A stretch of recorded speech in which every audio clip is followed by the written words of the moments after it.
The girl could not understand why her friend betrayed her so insidiously. But Cleora was sure that Anise could do her part successfully, if only she kept her promises. The villain in this game is the girl Anissa served. She automatically thought of Cleora, but almost immediately decided not to think about her. Now she faced a more important task. This dealt a blow to the pride of Clearis, and became an excuse to trample the tent of the neutral faction. However, Milava always had 3 key allies who came to her aid more than once.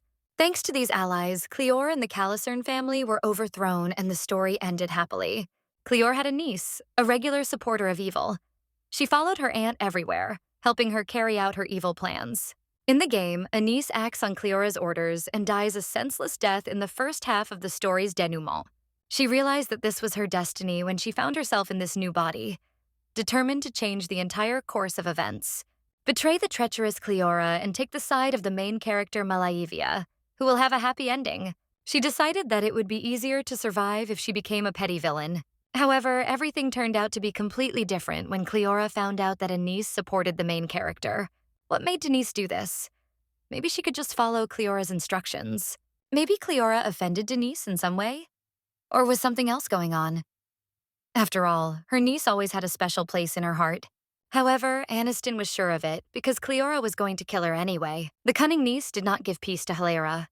The temptation to kill her was great, but instead she decided to use it to her advantage. The niece was a useful tool for Cleora, but this stubborn girl dared to oppose her. Didn't she realize that this would only annoy Cleora? But is it really only for this reason that Cleora has reached such a state? Was it just a betrayal of the niece? Anna distracted her by simply calling him that. This was the most acute problem. Cleora was disgusted that her belongings were considered. This pill was the one that Cleora planned to use to poison the main character.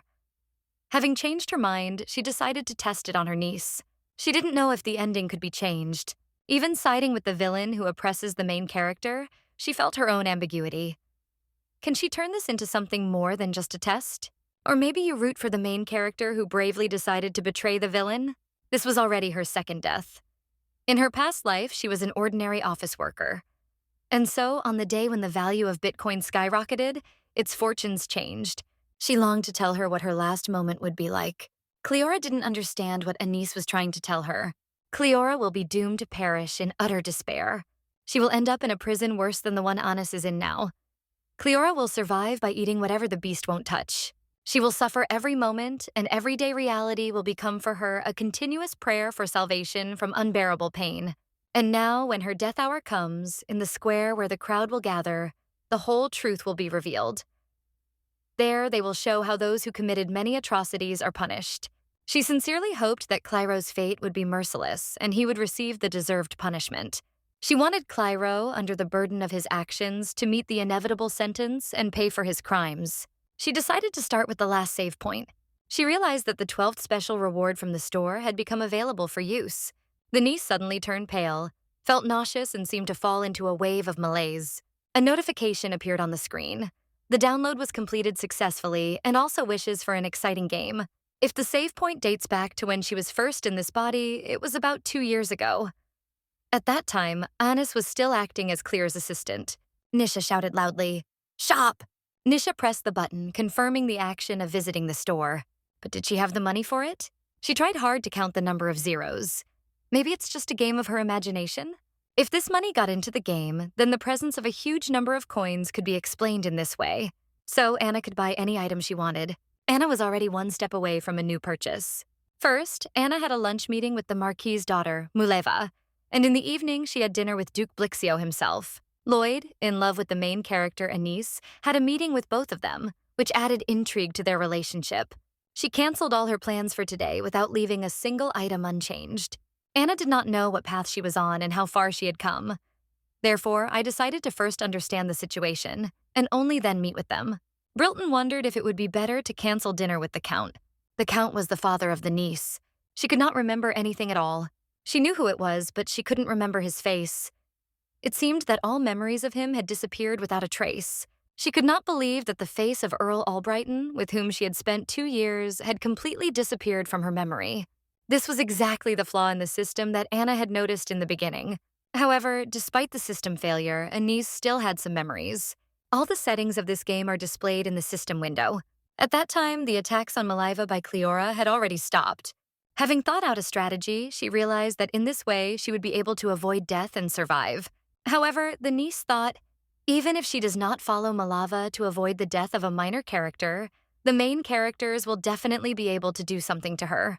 Ludio, the main character, hates Anise because she constantly interferes in his relationship with Malavi.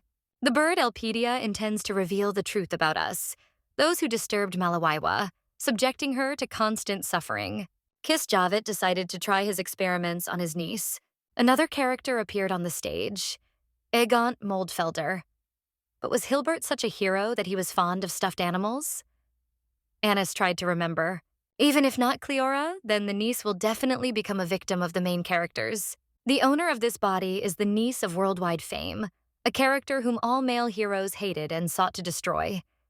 But she was not so simple. This game had a unique system of charisma, which depended on the color of the character's name. Little did she think that Lloyd's color would be red, or maybe even black.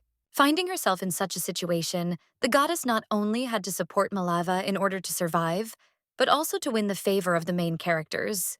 In this case, it is only important to make sure that people do not feel disgusted with the anus. This time, Anis decided to win the favor of the main male characters in order to protect herself from mortal danger. Her goal this year is to eliminate all risk factors and ensure a peaceful life. But why did Lloyd ask her about her future plans? What was he up to this time? Anticipating the range, the niece ended up with Duke Lloyd as part of the sausages. 30 minutes before that meeting, Anna suddenly got a severe headache. The memories were fragmented, perhaps because the niece experienced too many events at once. Suddenly, a knock was heard from the window. But if someone broke in like this, could it be an assassin sent by Cleora? Suddenly, the knees buckled, and an excited voice asked who could be behind the door. It seemed to him that Anissa enjoyed making fun of people. And as always, she was right. Lloyd was at the stage where he absolutely hated her. This means that when it turns black, Anus will definitely die. The niece did not understand what should be done to prevent the explosion of Lloyd's anger. Anna offered to go into the living room first and talk there. Anna was surprised how everything turned out. Anise, due to partial memory loss, did not remember where the living room was, which added intrigue to their situation. Lloyd watched warily, promising himself that he wouldn't let all the fire inside him destroy her. Lloyd asked Anise how much longer they had to go, but she didn't know what to say. Lloyd's anger was so strong that he could not even understand where this emotional flame originated. Anna suggested that he stay in the team and discuss everything calmly. It was even better, as the niece explained. A place where people rarely visited was perfect for an important conversation. However, it was a lie, and her eyes showed it. The niece felt that if she asked something important during dinner, it would seem strange. In such a situation, the niece had no choice. She asked the Duke to listen carefully while she spoke. The niece received a message. If the character's name becomes black, she will face severe punishment, pain, injury, mutilation, or death. She didn't understand what that meant. Lloyd thanked Anna with a hint of reproach in his voice. Meanwhile, she received a new message. She was given a punishment. If Annie didn't want to be on the front page of tomorrow's gossip, she'd have to shut them up quickly. A sharp pain gripped the niece. In a few minutes, a message appeared that the pain had subsided. Anna was overcome with anger. She could not fathom what kind of punishment could justify such a terrible feeling.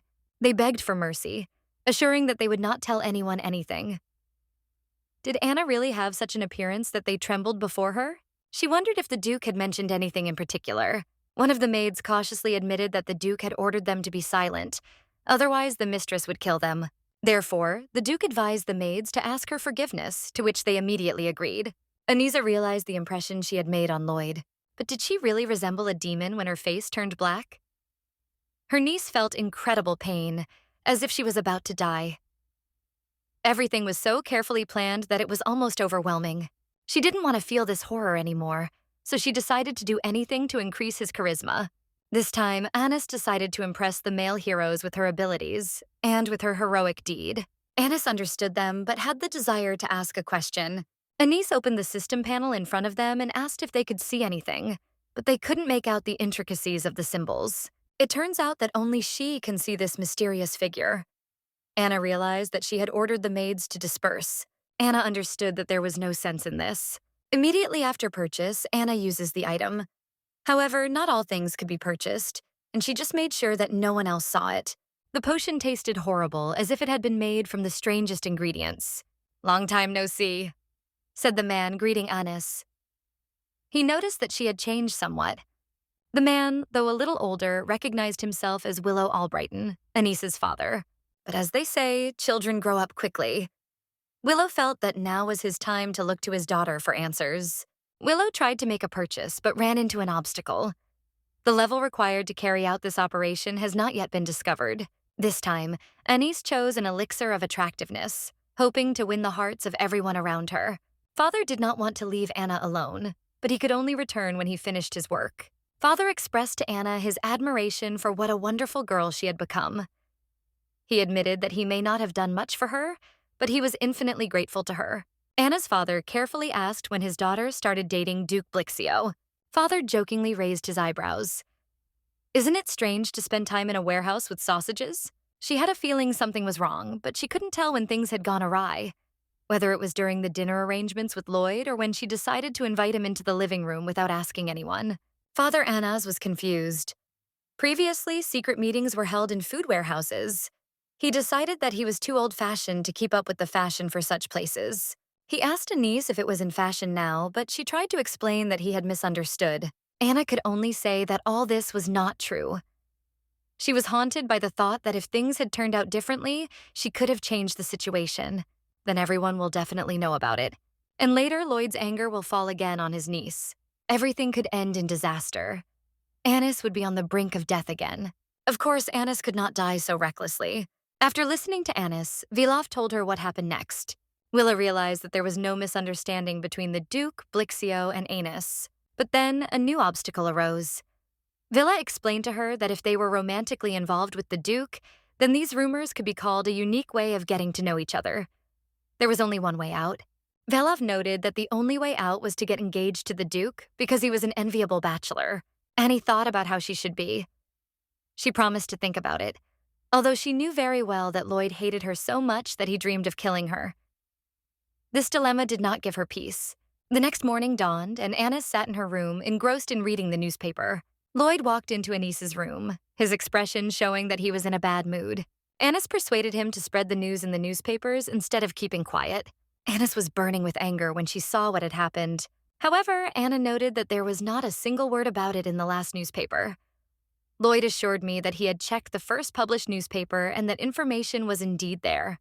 Lloyd preferred to leave the information out, but still advised rewriting so as not to harm Earl Albrighton. Lloyd invited Lady Maleva to this party, and it would be great if Anis could help him. He hoped to carve out a few minutes alone with Maleva. She was too shy, so it was unlikely that she would be able to stay alone with him. Anis handed Lloyd the paper, asking if it was the entire original or if there might be more. Her inquisitive gaze waited for an answer. Lloyd replied that it was the original and only the drafts remained. He promised to hand them over to Anna's when the right day came. Meanwhile, Clear was mentioned. The maid said that someone had mentioned it. Clara asked the maid if the girl would definitely be present. The maid nodded affirmatively, confirming the girl's presence. Cleora was confused. She sent a letter warning her not to attract her attention. After all, she considered Maleva a village girl who could not even read. Cleora couldn't understand why Anna didn't stop Malawi from attending the party, since she had given her the task. The maid mentioned that there is gossip around, as if Annis has changed a lot lately and even cancels planned meetings with ladies. Cleora remembered how Anna had promised to approach Muleva, pretend they were friends, and then unexpectedly betray her. Cleora could not fathom how her young niece could conspire to rebel against her. After that, the Duke himself appeared to her. The maid couldn't find out more, but it was clear they had some kind of plan. Chesna was reading another newspaper that said the bonds were sold on behalf of their family. She did not understand anything. Cleoira hesitated in her mind. Was Annis trying to become her enemy? Or was this a cunning plan to get closer to Maleva that she mentioned earlier? Cleora decided to wait for the right moment, hoping that later it would become clear what Anna really wanted. Tanan appealed to the Count for funding, but he refused because he was against the expansion from the very beginning. The gun store, Burness, was one of the successful businesses of the Albrighton family, famous gunsmiths. The Anise family also had connections to the place and reported on events here. She could not understand why this man suddenly decided to expand his influence. At that time, a stranger became close to Tenan Bernas, and soon a new shop appeared. The niece suspected that the man had cheated her faithful uncle. Everyone in the house trusted the butler. Anisa always helped him. He had many responsibilities, managing almost all affairs, so he was always in a hurry and kept very busy. Anna decided that she would first check everything in person and only then make a final decision. Anna soon arrived at the gun shop. Two girls were standing nearby watching Anna, trying to understand what was happening here. Ines covered her face, hoping to avoid gossip, but it was too late. She was recognized and immediately called a grumpy girl. Anna heard everything that was happening around. It seemed to her that they spoke so loudly on purpose. It wasn't fair to her because she didn't do anything, and they painted her as some strange girl. Nicemus mistook the two men for the managers of the Burness gun shop. Nicemus realized that it was not very wise to settle matters in the middle of the street. Colino told him that he should go inside and find a quieter place to discuss. The outside of the store was fascinating, although inside it was almost empty, as if it was waiting to close forever. He pointed the knife at Annas, asking if this lovely lady would dare to pay for everything.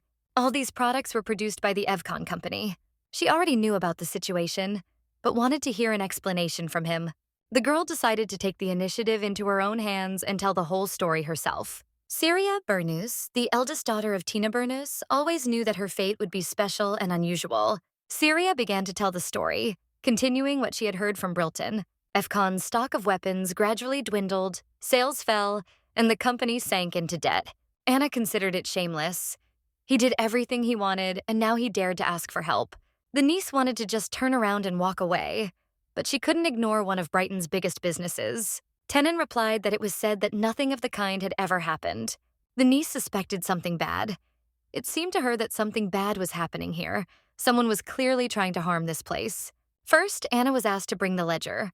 She decided to examine everything in detail and check each record. The man said that he was contacted and promised to return the money from Tannen, and everyone began to wonder who it could be. Tannen was stunned. They even sent a private moneylender to him. The man was worried that he would be penniless if the bank absorbed the business. However, Tannen assured that he would take on all financial obligations himself. Finally, she understood everything. Anna felt sad that he had fallen into the trap of swindlers. Despite going against his family's advice, he is now forced to turn to them for help. The man realized that Annis was ignoring him. As they said, she was impregnable. However, Anna was perplexed. What did she have to do with it? She didn't do anything. The usurer suddenly approached Anna, pressing a cold knife to her throat. The loan shark coldly emphasized that if Anna could not pay, he would have to take her instead of Tenon. Tenon was stunned by such words. The usurer abruptly threw Anna's away from him. The usurer approached Tenon, defiantly remarking that his daughter had surpassed her father.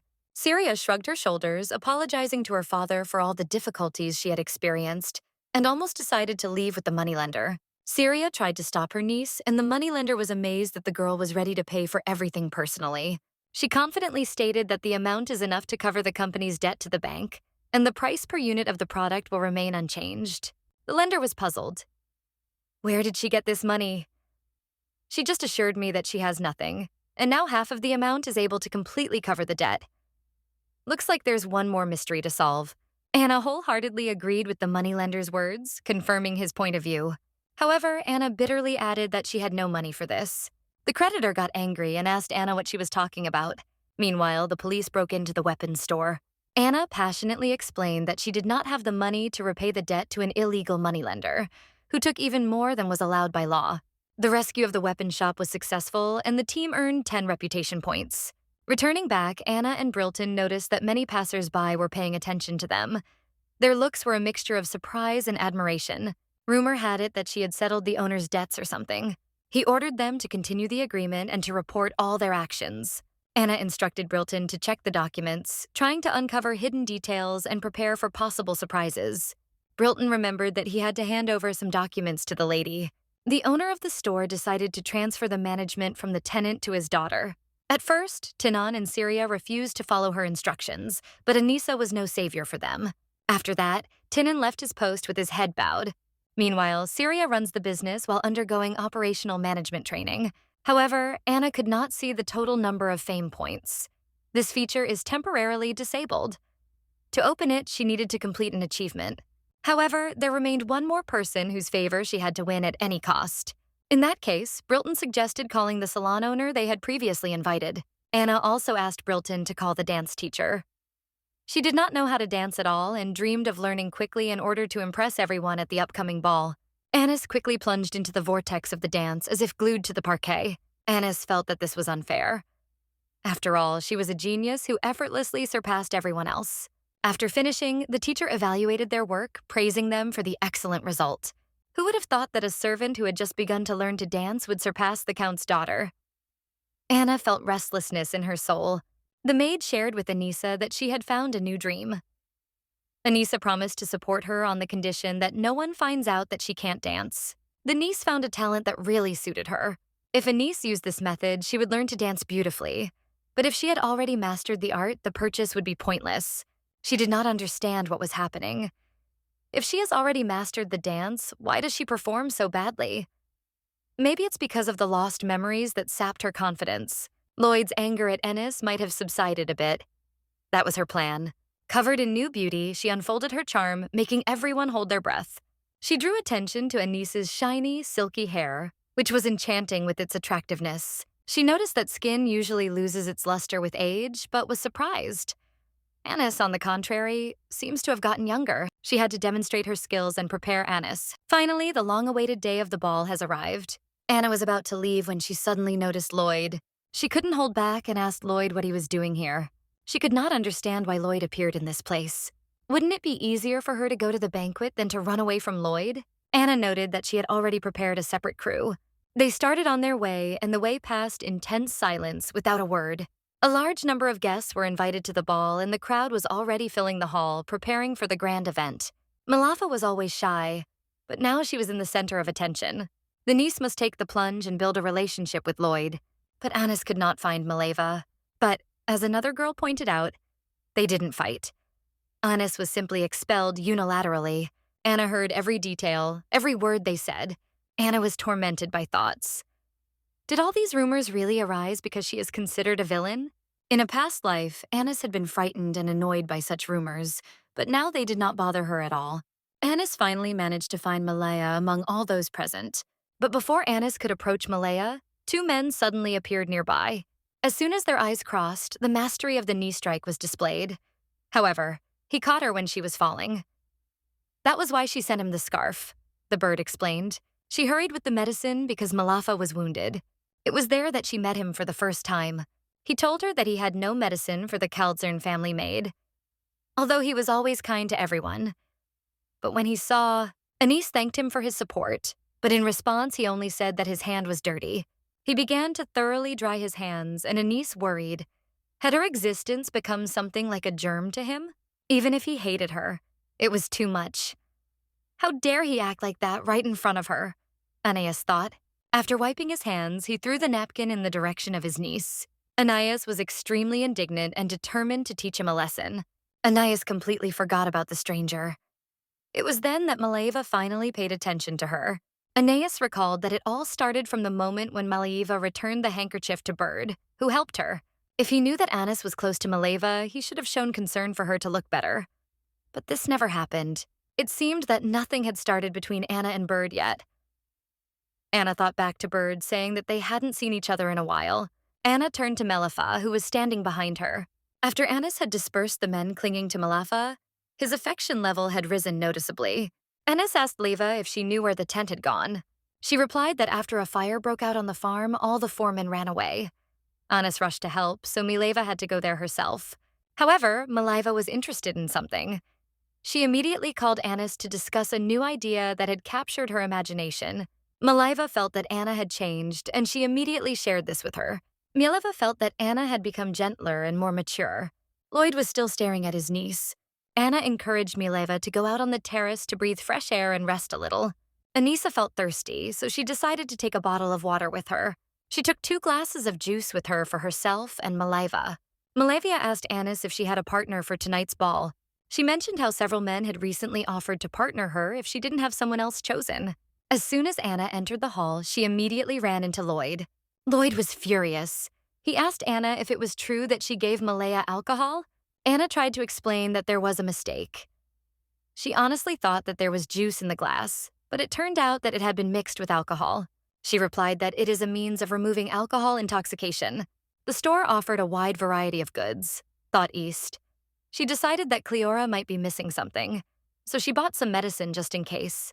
With a confused face, the niece let go of Lloyd's hand and timidly told him he could go. Anna realized that she urgently needed to come up with some excuse. Anna hurried after Lloyd, looking intently into his eyes. Her thoughts were running wild. What would he say to Malaveva? Malaveva noticed Lloyd and was surprised, stopping for a moment. She looked at Lloyd in surprise and asked what brought him here. The niece interrupted the conversation, noting that the Duke had ordered. Malaveva thanked Lloyd, and he in turn inquired about her well-being. She admitted that she felt a slight dizziness. He handed her the bottle, assuring her that it would definitely help. Lloyd then asked if he could stay with her, because at first glance it seemed to him that she herself did not have a partner. Anna paid attention to Lloyd's words and informed Malyavi that she still lacks a partner. Anna watched everyone since they already had couples, and she remained alone. Anna had no choice but to dance with Lloyd. Anna should have danced with Lloyd, as Malavia pointed out with a smile. She decided to simply change her dance partner without a moment's hesitation. People around did not understand what was happening, and in this chaos, it seemed that someone was about to escape. Lloyd told Anna that she had strange talents, but Anna just shrugged her shoulders in confusion, not understanding what he was talking about. But wasn't Anna right? She has already experienced death once, so what should she be afraid of now? She told him that it wasn't much. Lloyd was restrained, his efforts were nullified. Something happened that Anna did not foresee and could not even imagine. Lloyd's name began to change right before Anissa's eyes, causing shock and disbelief. During the next movement in the dance, the knee suddenly buckled. Suddenly, the knee buckled again, and the niece lost her balance, risked falling again. Clinging to him, she couldn't tell if it was the pounding of her heart or something else. But there was no time to think. He noticed how Anise began to be visibly nervous. Her niece asked what he was talking about. Lloyd felt uncomfortable with the way he treated his niece. Lloyd sincerely apologized to Hannah for making her angry.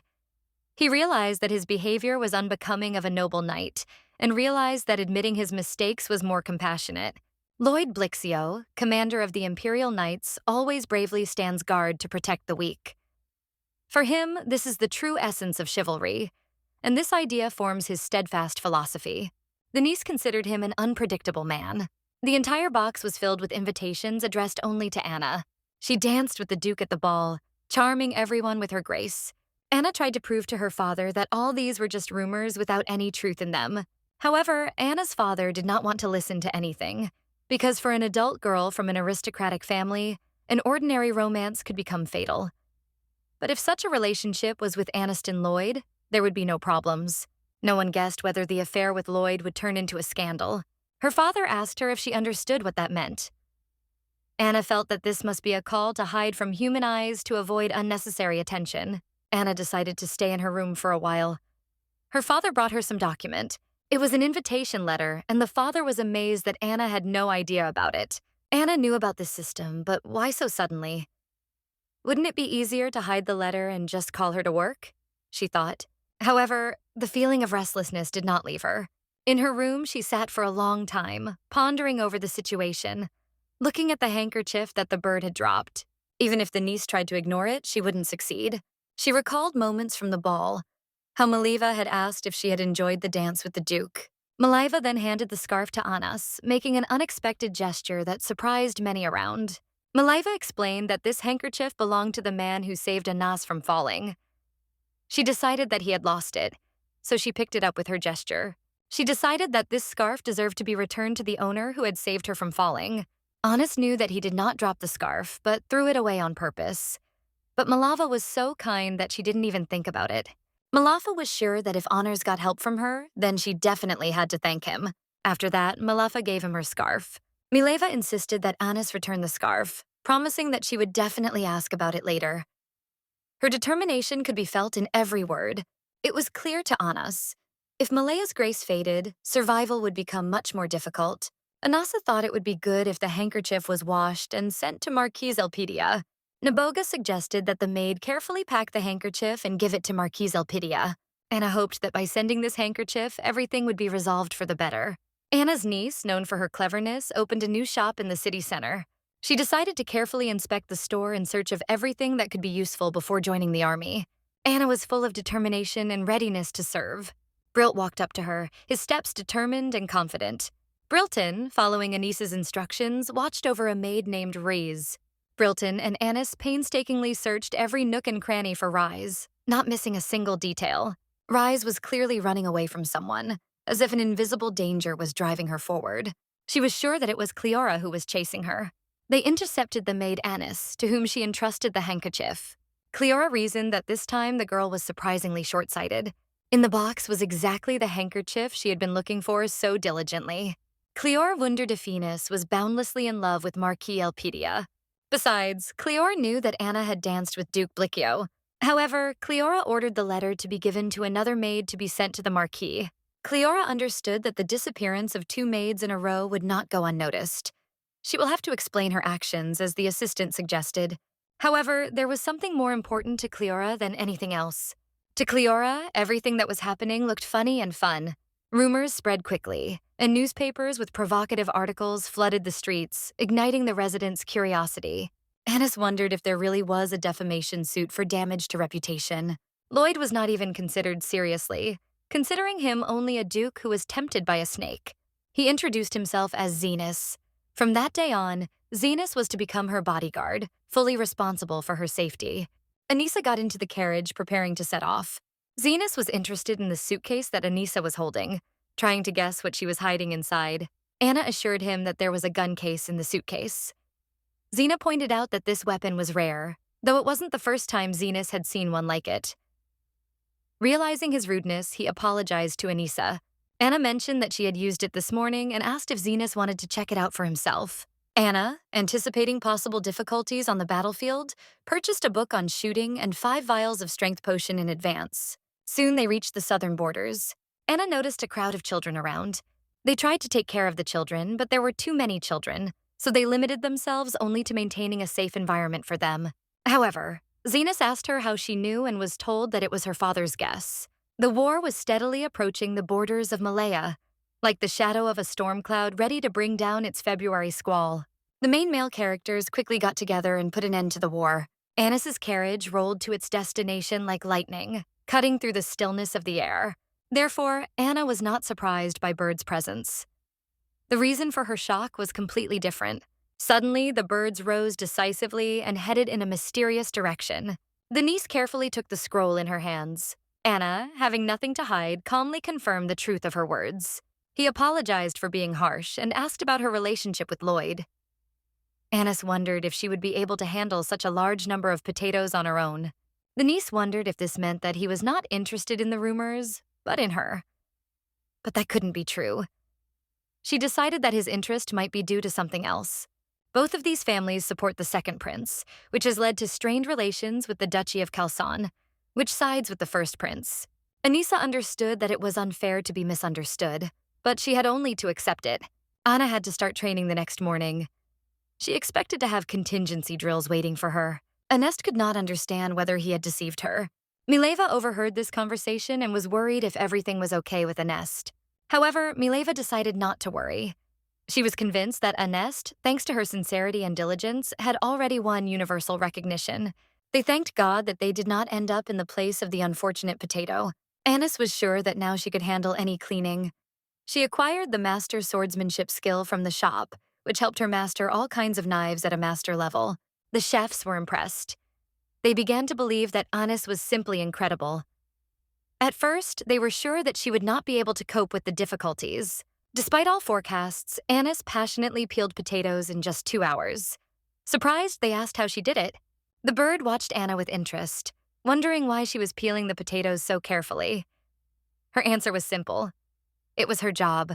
The bird got angry and called the person responsible for cooking. The bird asked in surprise what Sergeant Albrighton was doing in the kitchen, because he himself assigned her to the infirmary as an assistant. However, the man still did not dare to tell Bird what was on his mind. Bird decided to take his niece to his home to treat the cuts on her hand, keeping her safe and comfortable. Anissa thought he was crazy like Lloyd, wondering why she would give it to him after what he had done. Anissa replied that she simply picked up on what he had missed. Could he have done so only because of his father's request? Usually, he behaved completely differently with her, not showing such coldness. The bird had always said he didn't care about rumors, but now he realized they were just words. The bird felt embarrassed by his endless infidelity. Anis thought that he was truly sorry. It seemed to her that only her father and Malava had ever shown her such a hint of sincerity in their eyes. Anna felt someone staring at her. It turned out to be a bird. Anna was silent, so the bird carefully noted that if she did not want to answer, then there was no need for it. Sometimes it's better to hide the good deeds you've done for others, remarked the bird. This is especially worth doing when bad rumors are spreading around the world as if they were true. The bird noted that tomorrow would open his eyes to many things. Anna could easily go to her room and rest today. The bird remarked that she could spend the day as she pleased. The bird agreed that she was right. That's what he came for. For the first time, the bird's neutral attachment to Anis was achieved. Due to rising prices, Anis decided to earn money on tasks. All that remains is to find a good-paying job. Anis came across one of these tasks. It promised a reward of 100,000 coins for the first difficulty level. He asked who she was going to kill. Anis looked at her interlocutor in surprise. Kill? But she was not going to kill anyone in her thoughts. Anisa was silent. Xena wasn't supposed to know the truth. The mission promised money and power, the only thing that could ensure her survival in this cruel world. Thanks to Anisa's advancements, she could now afford things that were previously out of reach, including this healing elixir. Soon they reached the place. When Anna went to work, she noticed many children playing happily in the yard. A boy ran up to them and enthusiastically greeted Zenas. They have not seen each other for a very long time. Zenas introduced Anis to a girl named Maureen.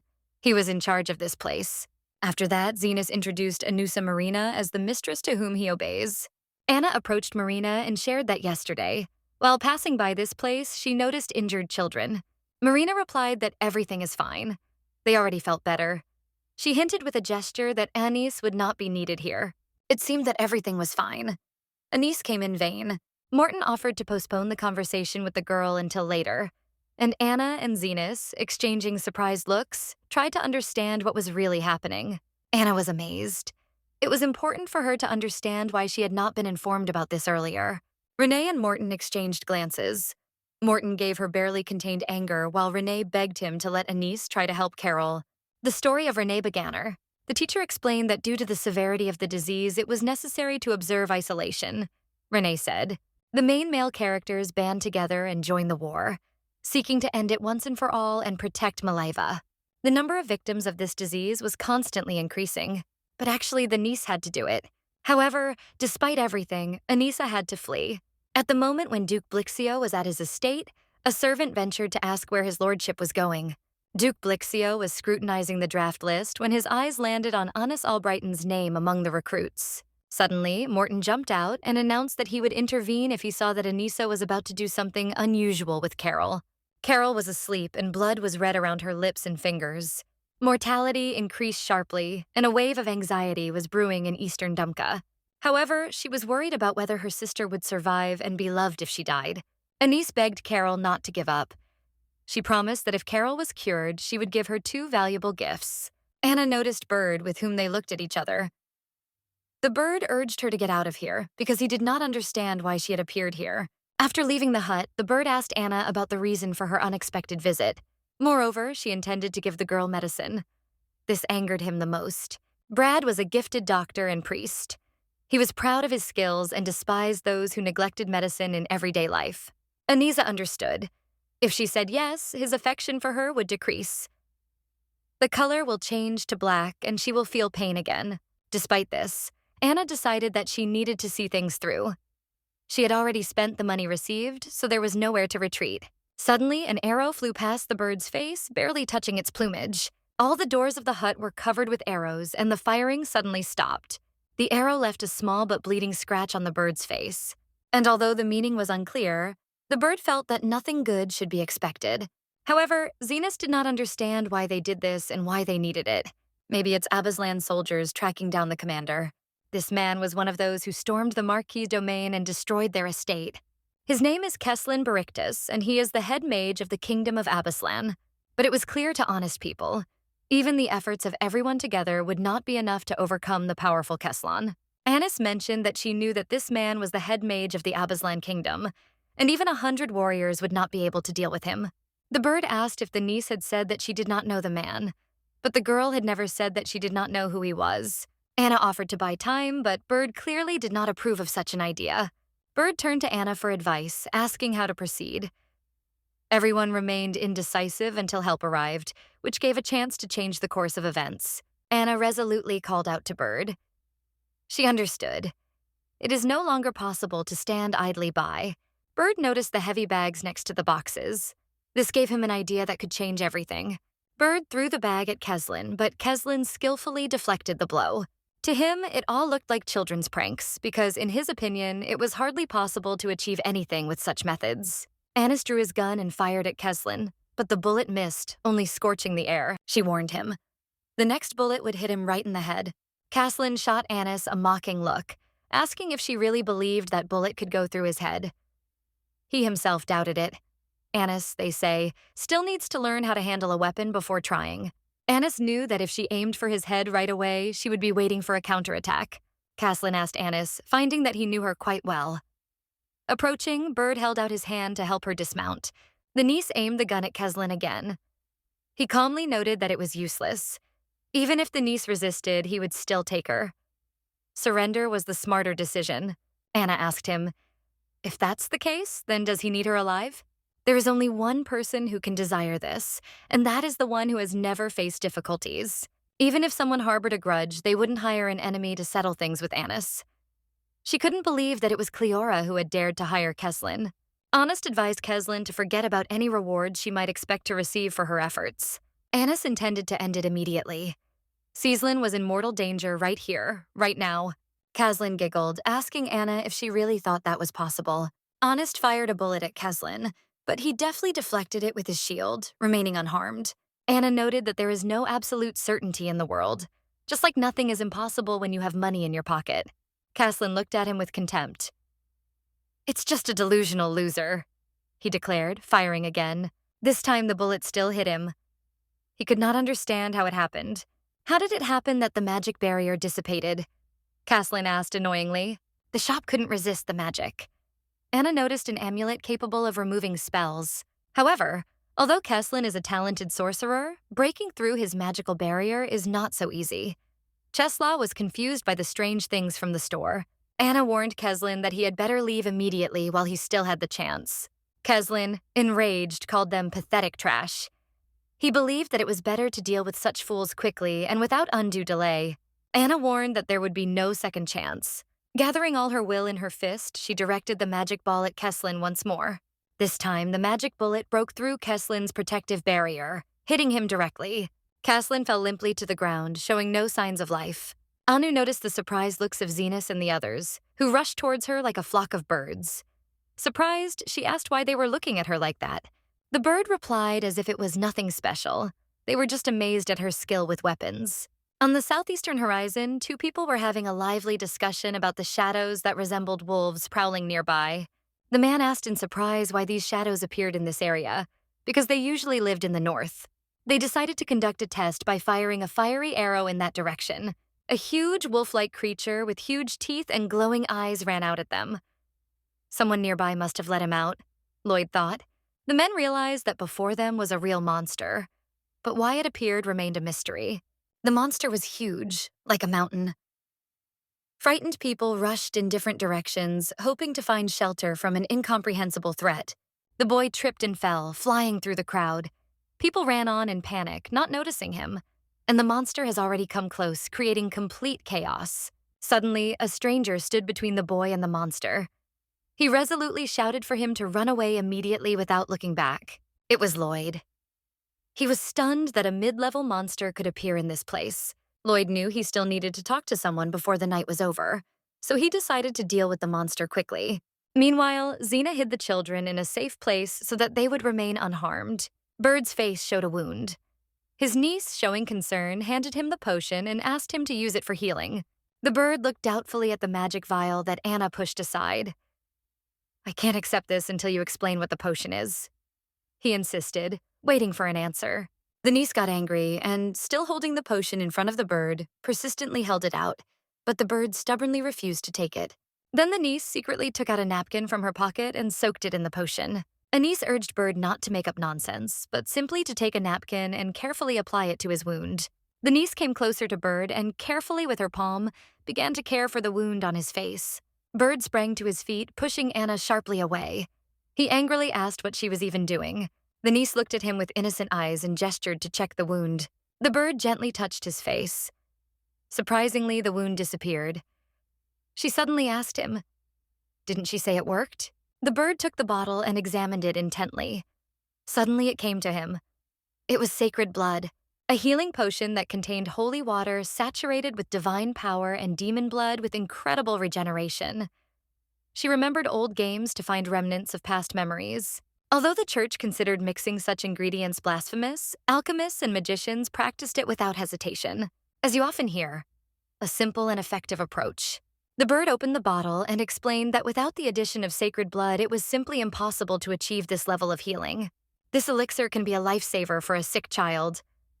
Anna entered the room where a girl was lying on the bed, whose condition was frightening at first glance. The niece was happy that now she was finally allowed to give this potion to Carol. However, talk warned that holy blood is forbidden by the church. After giving the potion to his niece, he advised her not to show it to anyone. As it turned out, this potion was a dangerous artifact, the possession of which could turn into a charge of blasphemy for the niece. Anise stood up, tried to take the potion from Bird, looked at him with an expression of disappointment. Anise breathed a sigh of relief, promising to be careful, though she wasn't sure if Bird even had. Rescuers finally arrived and asked if a weapon had been used because the head had a hole through it right in the center. One of the soldiers had heard that he was one of Abaslan's chief magicians. He wasn't sure if the power of this weapon would be enough to deal with such a powerful wizard. The niece believed that in this mysterious place she would be able to restore her lost reputation. Anna asked everyone to leave the room. She needed to carefully examine Kaslan's body. One of the soldiers reminded Anna that the commander had ordered that no one touch the body until tomorrow's autopsy. Anna assured the soldier that she meant no harm. Its purpose is only to examine the body in detail. Besides, she had no reason to spoil everything, because she was the one who killed this sorcerer. The niece continued to search for clues that would confirm Chilar's involvement, but her efforts did not yield the desired results. Nothing looked suspicious. Kaslan was convinced. The situation looked quite ordinary if you looked at it through the eyes of an ordinary person. Kaslan was tasked with capturing Anna alive. There were no other witnesses, and the name of the customer remained a secret. She noticed a bracelet on his wrist, woven from web thread from the Viraxis region. This is a special sign of this region, because such a thread is extremely strong. Viraxis is a territory that used to belong to the Baron of the Duchy of Calcern. Xena said that usually people write their wishes on a bracelet and then give it as a symbolic gift. However, Zenas couldn't figure out how Kaslan got the bracelet, and neither did Annis. Zenas couldn't tell if the mage had bought the bracelet because he was so fond of it despite the war, or if he had received it as a gift from someone mysterious. Cleora handed the letter to a servant with clear orders. Deliver it to Count Albrighton at any cost. The niece carefully took Rennie's hand, and together they hurried to help Carol. Anna asked Rennie to wait for her outside for a while because if she went inside, Rennie could also catch the infection. Carolina was surprised when Anissa came to her again. After all, she had already asked her to leave. Anna stated that she promised Carolina that she would take care of her, which is why she returned despite all the obstacles. Anise handed Carol the potion, knowing that its bitterness was a small price to pay for healing. She assured Carol that this medicine would definitely help her. She warned that the potion could cause nausea, but stressed the importance of patience. Carol needs to drink the entire elixir for it to take effect. Carol listened carefully to her niece and, despite the unpleasant taste, still drank the elixir to the last drop. But she did not feel relieved. Honesty didn't know what was wrong. Or maybe the elixir wasn't enough. Soon, a notification appeared above her niece. Task completed. She received a unique reward. Agility, plus 5.5, 2 million in cash, and the title of White Hair. Carol still couldn't tell if it was really over, but she looked better. Anissa assured her that she was now completely healthy. Rennie couldn't find a place for herself, worrying about her sister. She nervously wandered down the corridor, pacing from one end to the other. Suddenly, Anna called her, informing her that she could come to them. Rennie walked into the room to find her sister sitting in the middle of the bed, carefully hugging a huge teddy bear. Carol ran to her sister and hugged her tightly. Renee was crying with joy, but Carol couldn't understand why her sister was moved to tears. The niece calmed down. She had accomplished her mission, but now she had no idea which of them was Renee. The bird approached Anna and told her that it was time to go back. Anna was surprised because recently the bird began to treat her differently, although before he sought to destroy her. The bird assured that everything will be fine with the child. The disease was completely cured. They saddled their horses and set off, full of confidence and determination, because new adventures and discoveries lay ahead. The niece did not want to interfere in this matter, but in such a situation, she was not sure whether her life would be in danger. Despite all her doubts, Anna extended her hand to him, trustingly getting off the horse. Anna immediately remembered Lloyd. She asked the soldier if Duke Blixio wanted to meet her. The niece suddenly entered the room. Everything was exactly as she had imagined. Lloyd, sitting in a chair, was impatiently waiting for Anise. Their meeting promised to be exciting because they had not seen each other for a long time. Anis believed that he came to her because of the discomfort caused by the rumors. Anna asked him what he wanted to talk about. Since he called her so urgently, there must have been a good reason. Lloyd raised his hand, and the niece was horrified. Large, bloody wounds were visible on the palm, which silently testified to the experience. She asked him how he got hurt and wanted to apologize for what happened earlier. Lloyd admitted that his lack of understanding disappeared due to greed. He hadn't expected Anna's to be so distraught by the bad news. Anna stopped his apology by remarking that he probably felt guilty about what was written in the newspapers. It was true. However, Lloyd had already corrected all the mistakes in the articles and wanted to meet Anis because he had something special for her. Anna had only been there for 2 days, and she was worried that if she returned, unpleasant rumors might spread. Lloyd listened carefully to Anna, nodding in response that he understood her.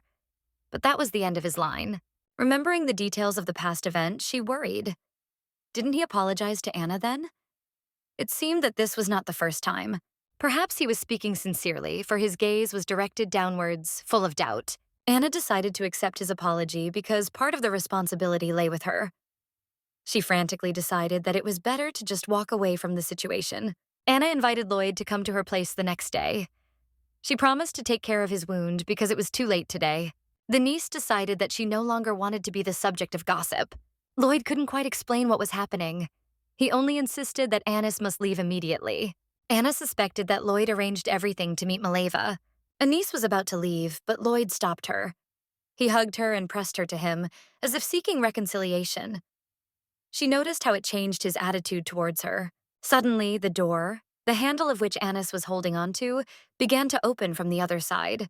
The door suddenly swung open, and Anis, losing her footing, found herself on the verge of falling. The man who opened the door managed to pick up his niece, who almost fell in time. It was Bird. Anna thanked him, but a question was brewing in her head that she couldn't help but ask. Anna could not help being curious. What was Bird doing here, and why did he decide to appear now? Lloyd and Bird's eyes crossed. It was obvious that the meeting did not bring them joy. As Bird stood outside, the soldiers apologized to him for the delay. They explained that they had been dealing with an attack on the garrison for a long time. The Bird could not figure out what kind of attack it was. He worriedly asked the soldier if he was all right. The soldier replied with relief that everything was fine thanks to the intervention of Commander Blicchio, thanks to which they managed to escape. Soon Lloyd appeared and defeated the monster. It remains only to consider further steps. Lloyd's eyes burned with rage, as if he was ready to tear the Bird to pieces. The Bird immediately came to his senses, apologized to Ennis, and excitedly asked if she was all right. Ennis smiled and assured the Bird that she was fine. Lloyd looked at the Bird intently, trying to understand what was happening. The Bird, restraining his excitement, replied that it was his own office. Finally, Ennis and Lloyd realized what was happening. There was only one question that bothered Bird. What were these two doing in his office anyway? Besides, it was so late, it was past midnight. The Bird confidently answered him that there could not be any misunderstandings, and there would not be. The niece, guessing about future events, resolutely covered Lloyd's mouth with her hands and explained that he invited her for a short time. She reminded the Bird of his own words about distrusting rumors. The Bird didn't know what to say, so there was an awkward silence between them. The Bird apologized to Lloyd and took his niece aside, saying they would be apart for a minute. Carol did not understand how her niece could help her, since the teacher said that there would be no improvement. However, she still wanted her niece to come out. The Bird asked Denise if she had told anyone about Keslin's murder yet. However, Denise has not yet had time to share this terrible news with anyone. Bird nodded his approval, asking her to keep the news a secret until tomorrow until the investigation was complete. Berdanis warned that it was best to keep it a secret, because there was probably a traitor in the army. This added tension and mystery to an already difficult investigation. Anna already knew about it. The bird hinted that Lloyd might be the same spy. The niece thought it was a little absurd, but understood why the bird had come to such a conclusion. The bird explained that he was just warning her. This did not mean that he did not trust Anya. Moreover, now she could be in danger. As soon as Anise left, Lloyd immediately turned to Bird, wanting to know what they were talking about. After a stressful day, Anna collapsed on the bed, exhausted, trying to find at least some rest. Her mind was still reeling from the events that had caused so much stress. In the morning, in the kitchen, she cleaned a mountain of potatoes and other vegetables, although it was not her duty. Today, Nadia's affairs depended more on the selection of products in the store than on her cooking skills. Fortunately, Nadia had a chance to find useful things. She thought that without such luck, she would not have been able to advance this far. It would be great if there was an item in the shop that would help Anise get revenge on Cleora. She would not miss such a chance and immediately bought it. Anine could not contain her excitement. She felt the excitement of being able to purchase something that money usually cannot buy. Anise was in a hurry to buy a power potion to feel its effects. It was now worth 500,000 coins, as the prices of unlocked items rose rapidly with achievements. Anna could not believe that the prices were rising so rapidly. Everything was extremely expensive, and her 2 billion didn't leave much time for savings. Despite everything, the niece won the title for the completed task. Therefore, there was no need to buy potions with similar properties. Today's challenge required Anna to heal 36 people, with only 6 remaining. Shooting a gun, he reasoned, also required considerable dexterity. She lay staring at the almost invisible patterns on the ceiling that seemed mysterious from a distance. It certainly made an impression, she thought. It seemed like it wasn't just the guilt over the rumors that was bothering him, he thought. In the morning, Anis was already helping Bird in the first aid station. There was more work in the kitchen than yesterday. Yesterday's attack by the monster brought a revolution in the camp. Several people were injured and some were not lucky enough to survive. Among the victims were experienced knights, but even their skills could not save them from the terrible demon. So, a lot of patients gathered in the infirmary where Anis worked today. Anis energetically set about treating the first patient, feeling slightly tense. Moreover, Lloyd was the first patient. With a displeased expression on his face, he stared intently at Anis and finally asked what she had been chatting about with the Marquis yesterday. Is it possible that she has a connection with the male characters? The niece finished the treatment and allowed Lloyd to leave. She wondered why he was so worried, since they hadn't talked about anything similar. Lloyd didn't understand why they were hiding their conversation. Anna asked Lloyd what he wanted to talk to her about yesterday. Anise couldn't understand what had happened to Lloyd and why he had been acting so strange since yesterday. The bird informed Anna that it seemed their work was done for today. The bird praised Anna for her work, noting that she was doing a great job. Intrigued, he asked if she had ever done anything like this before. Anna admitted that this was her first experience. Ernest watched silently. His thoughts were occupied with how many medical films are made in the modern world. If Anis had said it out loud, the bird would not have understood, because he was only a character in the game. Everyone who could leave the hospital had already left, so only the seriously ill remained. Anna reasoned that the next task would be even more difficult. However, it also opened up new opportunities. Simple tasks will disappear. Instead, quests with generous rewards will appear. The niece noticed that after completing yesterday's task with Carol, the difficulty level of the tasks increased. Anna did not understand. Why are the seriously wounded not escorted back to the capital? After all, it is there that they could be provided with the necessary surgical assistance. The problem was that after the attack, all the horses ran away, making it difficult to transport the wounded. The bird told Anna that he had sent the Duke a request for help. There is hope that someone will arrive from the front line. In addition, the Marquis recently appointed Aniza as his assistant. Anna insisted that immediate treatment was necessary. It was extremely risky to leave people in such a state, but there was no choice. Fjord was convinced. It was dangerous to perform operations there, so Anis offered to give them her medicine. Bird was a little annoyed. He has repeatedly expressed his opinion and attitude to these drugs to Anis. Anis emphasized, if nothing is done, these people will just die here without any help. And yet, there is no other choice, said Bird, because laws cannot be broken just like that. Anis thoughtfully asked if laws were really more important than patients' lives. The empire is meant to take care of those who give their lives for the people and the ruling dynasty. Old Burdu always believed that giving human lives for the sake of dogma was unwise. His honesty knew no bounds. She couldn't believe that despite all the circumstances, the conversation was still about a person. But the bird cut her off mid-sentence. The bird continued again. Just as a man has eyes. The bird noted that if they found out, rumors would quickly spread even to strangers. He decided that Anis should return to the capital tomorrow. That way, she wouldn't be in danger, he assured her. Anna was angry. How could it happen that less than 2 weeks have passed and she is already being kicked out? No one was going to kick her out. It was simply sent before the patients were transferred to the capital. The bird noted that all paperwork and procedures must be completed, as only officers and soldiers remain to guard this area. Anna firmly stated that it remains with them to persistently maintain peace and order in this territory. The bird replied that it did not matter because there would be many soldiers there. He asked her if she could stay with them for one night. As a precaution, he reiterated to Anis that rumors spread like the wind. If any information is distorted compared to rumors, people could drastically change their opinion about Anis, but who knows in which way. Even Bird noted that his own opinion of her could change. The conversation was interrupted by a servant who informed Bird that he had received an urgent message. The meeting with Anissa was short, but frankly informative for Bird. He wished that the entire time of Anissa's stay here was successful. Bird dreamed of meeting Anissa, hoping that she would call him by name like an old friend. He asked her permission to call her just as simply and carefree. Niece. Anise was taken aback by Bird's words, but gave him permission to just call her Anise. After Bird left, her niece unlocked the achievement. The rating went up by 50 points, and she gained access to Benedict Rook's gun. The next day, Taha never appeared in the garrison. Anna waited for him to greet her, tried to suppress her excitement, but there was no news from him until dinner. Zenas entered her room and announced that it was time to leave. Anis took the suitcase and, together with Zenas, went to the carriage in the yard. Anish overheard talk of how the Marquis had broken the rules to send her to the capital, even replacing the staff. The second interlocutor nodded in agreement. Initially, the responsibility rested with Viscount Durnforden. He was going to go alone, but the Marquis insisted on sending the daughter of the Albrighton family. Viscount Durnver was always famous for his good character.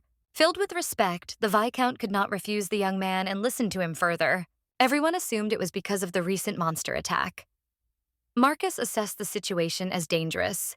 More than 30 people were injured, and it became a cause of alarm. However, surprisingly, since his appointment here, the Marquis has shown no kindness to anyone. One of the boys suspected that there was a special connection between Marcus and Anis. Anis could not understand why the others thought so. After all, in her opinion, Marcus did not show much kindness to her and behaved as usual. Zenas warned Anya not to torment herself with thinking about what she had just heard. But Anna was not going to torture herself. She was aware that in such a secluded place, silly rumors spread by themselves. But suddenly, Zena informed Anise that what they had been talking about was actually more than just rumors. Anna didn't immediately understand exactly what Zena meant. She suddenly stated that not all their conversations were lies. Thanks to the persistence of the Marquis, Anis is now able to travel to the capital. Zenas was surprised to learn that Bird had shown Anis a special favor. It was really a surprise for everyone. When Zenas looked at Anis, he realized that he had talked too much. He nervously asked her to ignore this conversation.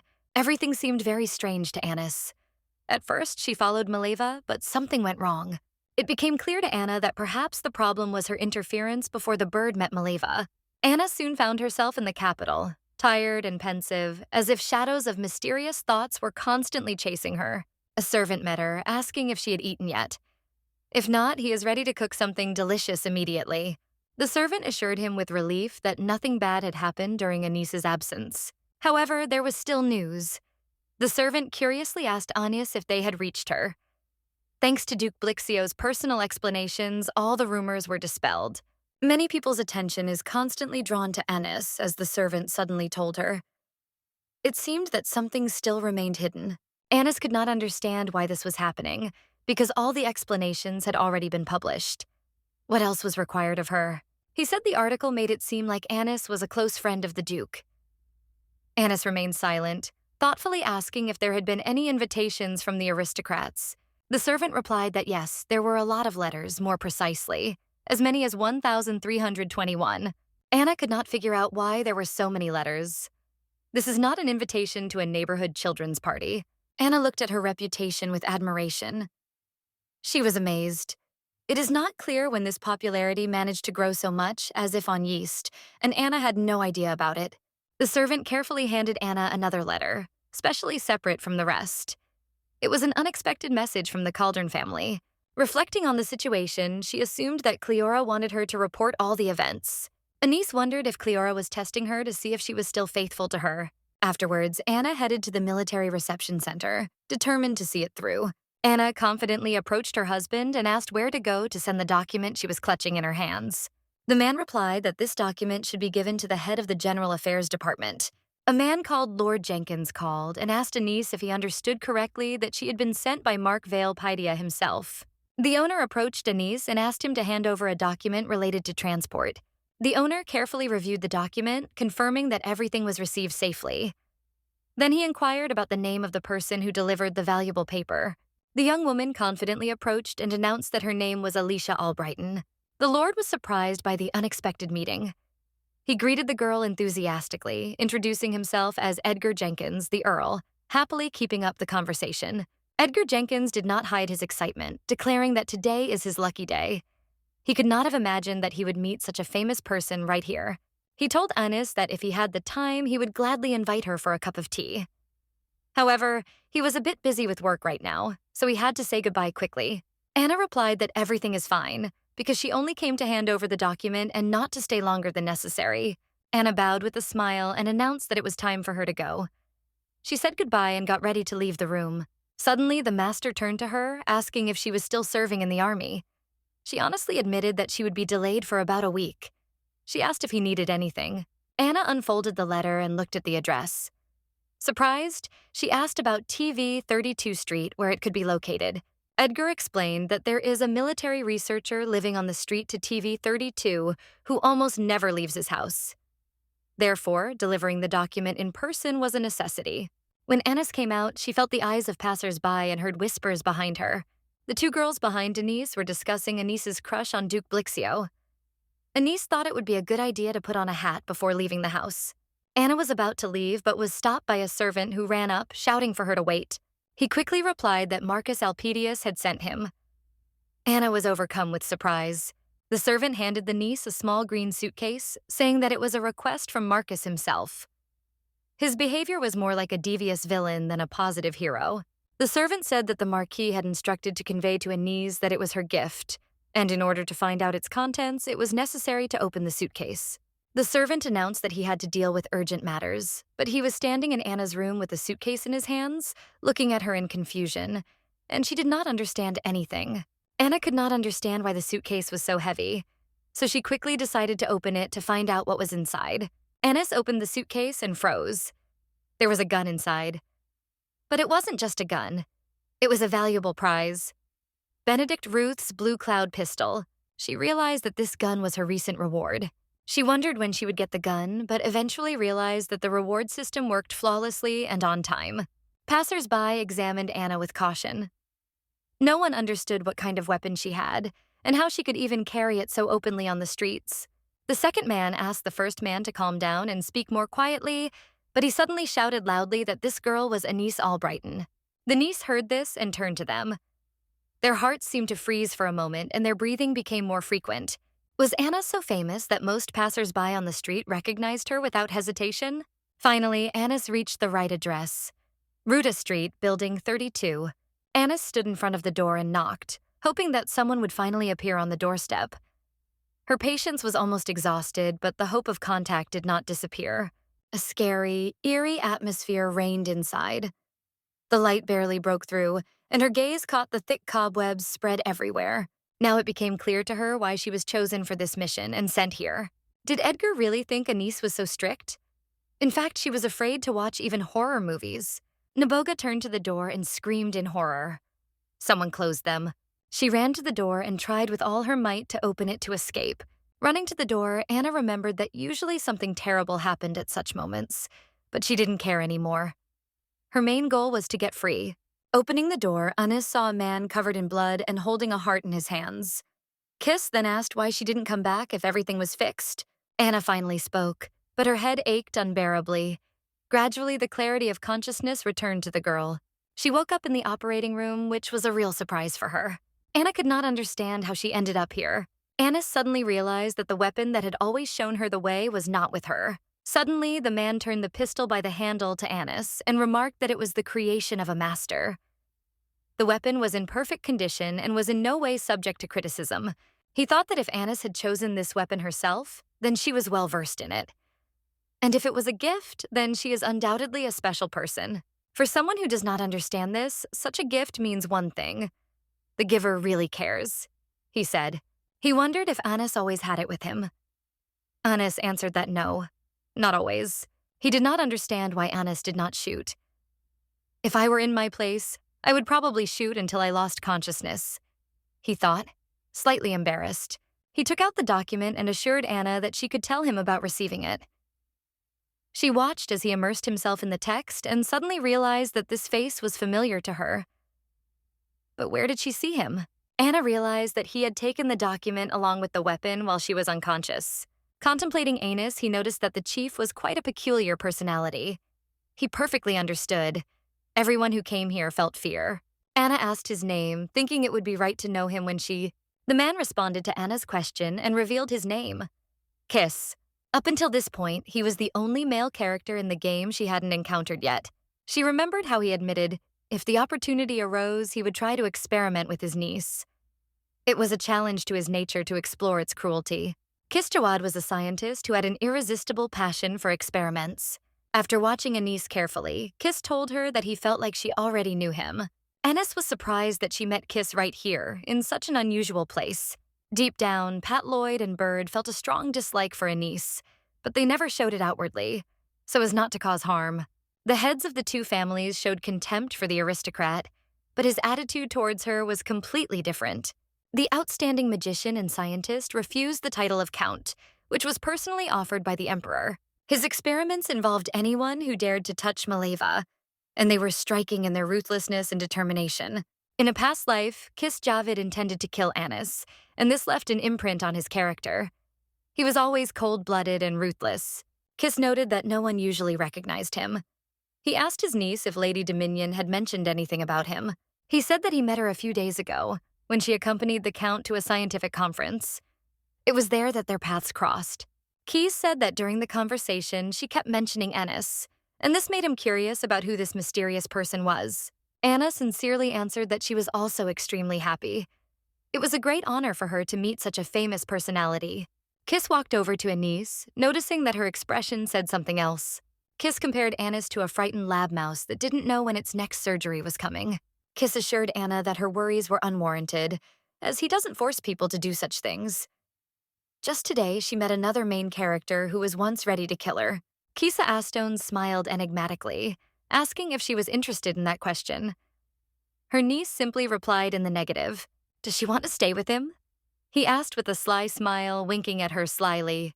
Anissa made her way to the door, giving her one last kiss of thanks and a light touch, whispering to her to be careful. At the end of the game, Kiss approached Anise with a light in her eyes, inviting her to come back again and enjoy the magic of the game together. Nise ran out of the room, her heart pounding. Does she really seem crazy to be back here again? Her thoughts raced, but she couldn't come up with an answer. She walked up to the carriage, resolutely sat down inside, and ordered it to move as quickly as possible. The niece thought that she might never have the opportunity to see them again. Returning home, she tiredly fell on the bed, dreaming of rest. The niece only left the estate for a week, but a lot of events happened during that time. She got up and realized that one day would not be enough to recover her strength. A servant and a young girl entered Anna's room, bringing with them new troubles and restlessness.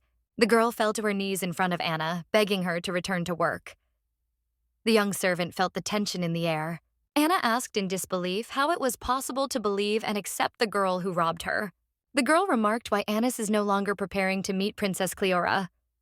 This question unexpectedly surprised Anna, who did not expect to hear it. It was strange that the girl, who was always busy with various things while working for the princess, suddenly stopped visiting the Calkern family. Anissa was amazed at her own courage and immediately ordered Brilton to take her away. Suddenly, the girl felt a thirst for revenge and declared that she wanted to pay Cleora back. Cleora captured her parents so that the girl would not escape. But everything ended tragically. The parents died, and their house burned to the ground.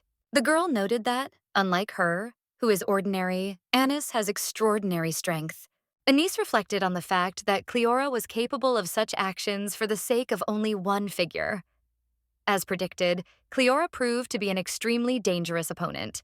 The niece warned the girl, "One more betrayal, and she will take her to Cleora." Therefore, the girl had to do her work more thoroughly. Anais asked Brilton to show Liz a list of servants so that she could choose those whom Cleora could bribe. Anais was determined to find the best servants, so she immediately ordered a job posting, hoping it would attract the best candidates. Cleora could only watch and wait because Anisa's revenge was just beginning. A large number of servants were dismissed, and new faces took their places. Liz took on a business that she was even more successful at than Anna, doing everything flawlessly and outdoing herself time and time again. They were betrayed by the very people they trusted unconditionally. However, Liz handed Denise the letter and asked what it was. The niece recalled how Edgar asked her for forgiveness, trying to make up for his guilt. The fact is that Lord Keyes usually... The young girl asked Edgar to be frank with Anise, as Lord Keyes looked quite displeased. Edgar again turned to Anna for forgiveness and assured her that he would not let this situation happen again. Edgar admitted to Anna that he seems to have started to like her. That day, Edgar gave Anna a letter, and although the events did not coincide in time, they were quite close in their emotional charge. He told how Keyes called him in the morning to ask him to pass on the invitation to Annas. Keyes invited Annas to his research presentation, which was to be quite the event. However, the presentation of the study coincided with the high-profile Clyrus Tea Party, which was a surprise for Annas. The niece found herself at a crossroads.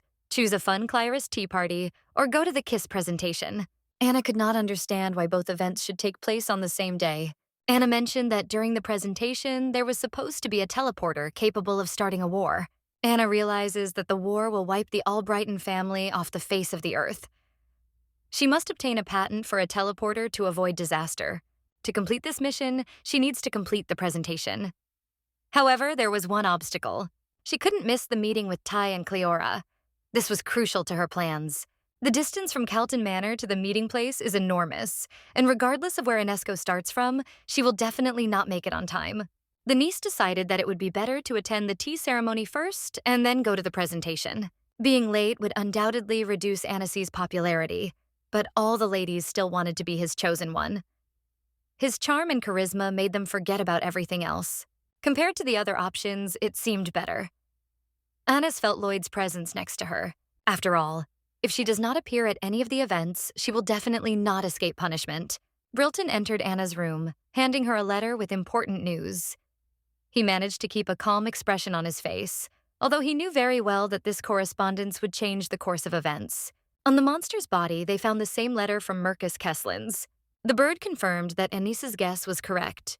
However, it seemed to the bird that this news was not particularly good for Annis. A client threatens Anise, and no one knows what will happen if the military finds out. Bird asked Anna to keep all this information secret. This was probably due to the fact that Bjord's liking for Anise was constantly growing. Annis couldn't figure out if all these messages actually hinted at something more. Anise remembered how Cleora had offered her a choice: swallow a pill and die instantly, or slowly starve to death in prison. She had to make a choice immediately to at least calm her heart.